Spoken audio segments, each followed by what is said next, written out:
birds and all the bees making honey and melody. Gu Eider eta Irune gara eta Maraka taldea osatzen dugu. Marakak diseinua, berrikuntza eta kultura arloetako proiektua garatzen ditu. Eta azkenengo 2 hilabete hauetan zehar, Eibarreko pertsona talde batekin batera, Auzolan proiektua garatzen egon gara. Nolabait nahi genuen aukera eman, Auzolaren barruan, aurrez guk definitutako erronka batei erantzun baino, elkartek ere beraien erronkak proposatzea. Eibarrak daka gauzat berezi bat edo, eraikinak edo lego tailerrak herri izan da ozen. Helburua izango zana, gutxik da ozen, tailer guzti horiek edo berriz martxan jartzea edo sare bat itxia lokal guzti horien artekoa. Proiektuan lanean hasi gaben unetik konturatu gara erronkak beste ikuspuntu bat ere integratu bat zuela. Eraikin hutsak berreskuratzea eta erabiltzea bada sortzeke dagoen sarearen helburuetako bat, baina horren aurretik pertsona, baliabideak, erakuneen arteko elkarlana sustatuko den sarea sortu behar da.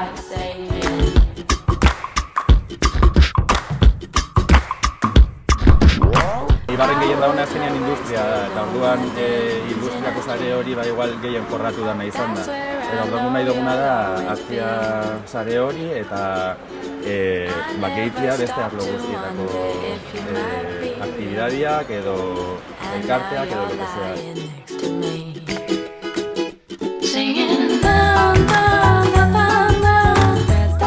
Eragile desberdinekin elkarlanean, sare horretan parte hartu behar duten eragileak aztertzea izan da helburua eta baita eragile horren errealitatea eta behar izana.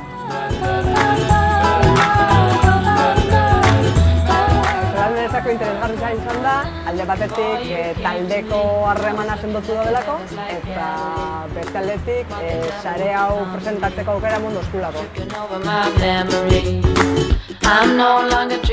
Lehenengo ondorio izan daiteke, gaur egun ja martxan dagoela sare hori, nahiz eta txikitsua izan, eta dituztela aurrera jarraitzeko gomendioak edo ideia minimo batzuk, eta horrekin purka sare hori handitzen joan direla. Tako Auzolabak emon dago aukera, geratu, hausnarketa sakon bat egin, esan doan moduan indakua balorean jarri, etorkizuneari begira gauzak hobeto planifikatzeko edo pentsatzeko astixabea hartu izan da, eta batez be guzti hori konpartitzeko eta kontrastatzeko bestelako lagun guztiekin forma emon da eta orden eta koherentzia baten barruan.